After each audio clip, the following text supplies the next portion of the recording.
प्रोत्साहित करत होते की आपल्याला हे आंदोलन यशस्वी करायचं आहे। आज सुद्धा आपलं आंदोलन 4 दिवस झाले, आपलं आंदोलन सुरू होऊन देसाई साहेब या ठिकाणी आले। त्यांनी आपल्याला उत्साह वाढवण्यासाठी यासाठी या ठिकाणी ते स्वतः उपस्थित आहेत। त्यांनी कुठल्याही प्रकारचं आपण या ठिकाणी बोलवणार नाही, परंतु त्यांचं कर्तव्य समजून त्यांनी आपल्या सगळ्या भगिनींना आणि आपल्या सगळ्यांना साथ देण्यासाठी या ठिकाणी ते उपस्थित आहे। मी आपल्या सगळ्यांच्या वतीने त्यांचं या ठिकाणी मनपूर्वक स्वागत करतो। त्यांच्या या ठिकाणी आगमनाने आमच्या सगळ्यांचा उत्साह आणि आमचा जो दृढ निश्चय आहे तो निश्चित पक्का होईल। साहेबांना आंदोलनाचा खूप मोठा अनुभव आहे, खूप मोठा, म्हणजे महाराष्ट्रामध्ये त्यांनी अगदी लाखोंचे आंदोलन उभे केलेले आहेत आणि अशा व्यक्तीने आपल्यासारख्या सामान्य या सगळ्या कर्मचाऱ्यांसाठी या ठिकाणी येणं हे आपल्यासाठी निश्चितच अभिमानाची बाब आहे। साहेबांनी आम्हाला यासाठी या ठिकाणी शुभेच्छा दिल्या।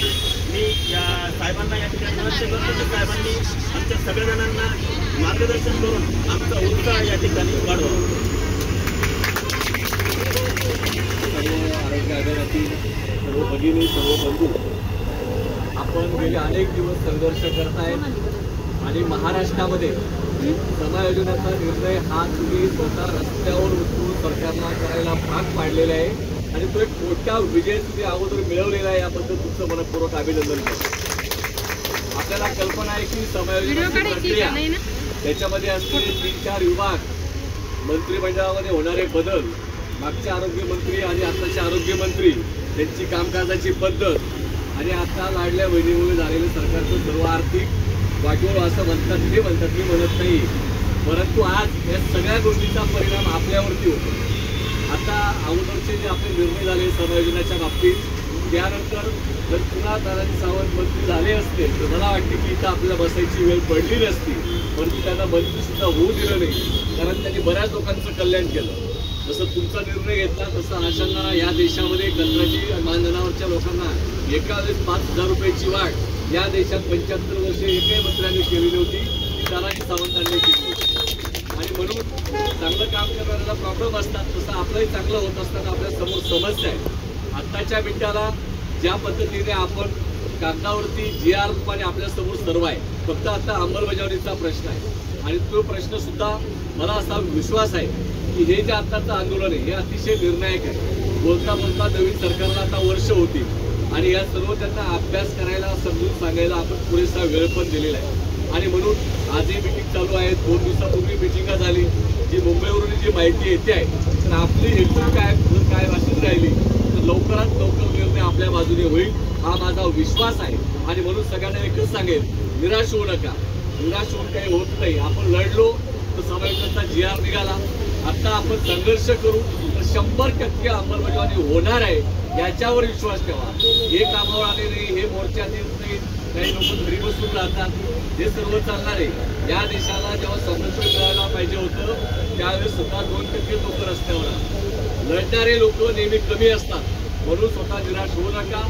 जे संघर्ष करतात त्यांना तुम्ही साथ द्यावी असे एक आवाहन करतो आणि आपला निर्णय हा महाराष्ट्राला नव्हे तर भारतातल्या कंत्राटी कर्मचाऱ्यांच्या दृष्टीने खूप महत्त्वाचा निर्णायक असणार आहे, म्हणून याच्यातील संपूर्ण देशाचा निर्णय सगळ्यांची वाटचाल आणि सगळ्यांचं लक्ष लागलेलं आहे। मला एक ठिकाणी सांगायचंय, हायटेकच्या वतीने मुंबई महानगरपालिका, नवी मुंबई महानगरपालिका येथे काम करणाऱ्या सफाई कर्मचाऱ्यांच्या बाबत आपण संघर्ष केला आणि 15 वर्षानंतर आपल्या ह्या महाराष्ट्रामध्ये पहिल्यांदा असं घडलं की हायटेकच्या नेतृत्वाखाली काम करणाऱ्या सफाई कामगारांना जवळपास 10,000 आणि 7,000 असे 17,000 सफाई कर्मचारी महानगरपालिकेला कायम करावे लागले।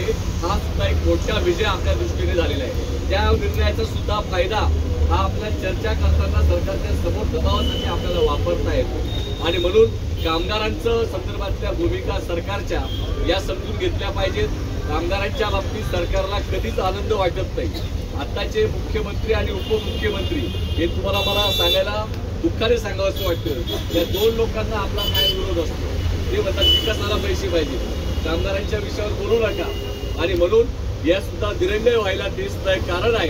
परंतु तुमची एकजूट आणि सध्या असलेल्या आरोग्य विभागातील सर्व कामकाजाची परिस्थिती, त्यामुळे सर्वांना समायोजन 100% झालं पाहिजे या मुद्द्यावरती आपण कायम आहोत आणि तो मुद्दा निकाली निघेल अशा प्रकारचे मी आपल्याला शुभेच्छा देतो। आपण घरी न बसता मी सगळ्यांना विनंती करेन, आपल्या सहकार्यांनी सांगा की जिथं आंदोलन आहे तिथं आपण बसलं पाहिजे. आपण वेगवेगळ्या पद्धतीने आपण बसून राहिलो तरी सुद्धा तो मेसेज सरकारपर्यंत जातो. परंतु आंदोलनामध्ये 1600 लोक आहेत आणि 100 लोक 200 लोकच फक्त इथे येतात. हे सुद्धा चुकीचा मेसेज जातो. सरकारला वाटतं काही करू शकत नाही. आणि म्हणून आपल्या सहकार्यांना समजून सांगण्याचा प्रयत्न करा आणि मोठ्या संख्येने या ठिकाणी आपली एकता कायम दाखवावी. आपला विजय 100% असणार आहे याच्यावर माझा ठाम विश्वास आहे. तुम्ही संघर्ष केला आहे, तुम्ही 100% विजय होणार आहे. आणि म्हणून आपली एकता कायम ठेवा. मी एक वाक्य उद्धवरावांना कायम सांगतो की आपला जन्म चुकीच्या काळात झालेला आहे. म्हणजे जेव्हा सरकार नावाचं 1991ला या देशामध्ये कंत्राटीकरणाचं धोरण स्वीकारलं तेव्हापासून आपल्या संपूर्ण पिढीचं आयुष्य बर्बाद या सरकारच्या धोरणामुळे झालेलं आहे. म्हणून कंत्राटीकरण हा एक शाप आहे आणि तो दुरुस्त करायचा असेल, दूर करायचा असेल तर त्याविरुद्ध संघर्ष करूनच तो बाहेर निघू शकतो. आणि तो संघर्ष तुम्ही करतायत. महाराष्ट्राला दिशा तुम्ही देतायत, देशाला तुम्ही दिशा देतायत. म्हणून सर्व तुम्ही कोरोना युद्ध जसे होते तसे आता तुम्ही या देशातल्या कंत्राटीकरणाच्या विरोधातल्या संघर्षाचे सुद्धा योद्धे म्हणून तुमची ओळख कायम राहणार आहे. कारण तुम्ही ते संघर्ष करून या महाराष्ट्रामध्ये करून दाखवलेले. पुन्हा एकदा मी सगळ्यांचं मनपूर्वक अभिनंदन करतो. तुमची एकजूट कायम ठेवा. 100% आपला निकाल लवकरात लवकर लागेल या विश्वासाने मी पुन्हा एकदा शुभेच्छा देतो आणि थांबतो. धन्यवाद. आपल्या सगळ्या जणांना एक आव्हान आहे की हे जे आंदोलन सुरू